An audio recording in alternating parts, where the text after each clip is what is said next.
Halo teman-teman semua, di sini kami dari kelompok 6 terdiri dari Haniza Cindy Lestari, Dwi Nur Hafizarani, dan Nurinal Masdar. Di sini kami akan menyampaikan tentang struktur penyusun retikulum endoplasma dan ribosom. Happy watching! Apa itu retikulum endoplasma?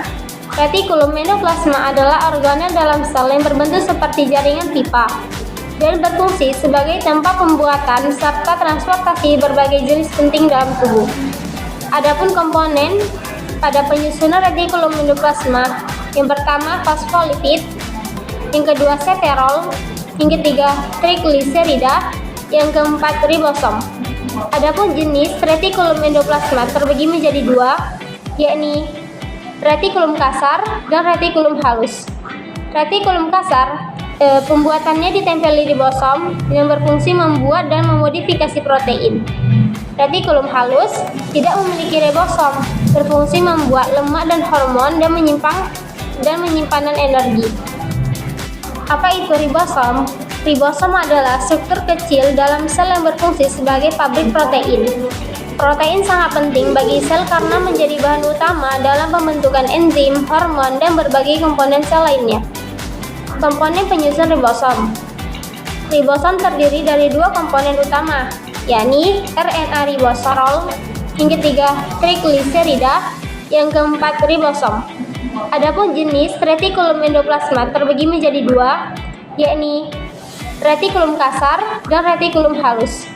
Retikulum kasar pembuatannya ditempeli ribosom yang berfungsi membuat dan memodifikasi protein.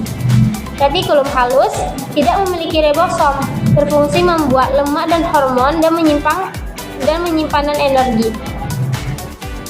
Mekanisme kerja retikulum endoplasma dan ribosom. Retikulum endoplasma dan ribosom bekerja sama dalam proses sintesis protein, yaitu pembentukan, pengolahan, dan pengangkutan protein ke bagian sel yang membutuhkannya. Mekanisme kerja retikulum endoplasma kasar. Yang pertama, ribosom yang menempel pada retikulum endoplasma kasar membuatnya tampak kasar. Yang kedua, ribosom yang mensintesis protein akan menempel pada retikulum endoplasma kasar. Yang ketiga, protein yang terbentuk akan terdorong ke lumen, bagian dalam retikulum endoplasma. Yang keempat, di dalam lumen, protein akan mengalami pelipatan dan modifikasi. Yang kelima, protein yang sudah dimodifikasi akan dipindahkan ke bagian lain sel melalui vesikel kecil. Yang keenam, kebanyakan protein akan menuju badan Golgi untuk dikemas dan dipilah. Mekanisme kerja pada retikulum endoplasma halus. Yang pertama, retikulum endoplasma halus tidak memiliki ribosom. Yang kedua, retikulum endoplasma halus berfungsi untuk menghasilkan zat-zat yang dibutuhkan oleh sel. Yang ketiga, retikulum endoplasma halus memproduksi karbohidrat dan lemak yang dibutuhkan untuk membangun membran sel. Yang keempat, retikulum endoplasma halus juga membantu proses detoksifikasi senyawa tentu pada hati. Mekanisme kerja pada retikulum endoplasma halus. Yang pertama, retikulum endoplasma halus tidak memiliki ribosom. Yang kedua, retikulum endoplasma halus berfungsi untuk menghasilkan zat-zat yang dibutuhkan oleh sel. Yang ketiga, retikulum endoplasma halus memproduksi karbohidrat dan lemak yang dibutuhkan untuk membangun membran sel. Yang keempat, retikulum endoplasma halus juga membantu proses detoksifikasi senyawa tentu pada hati.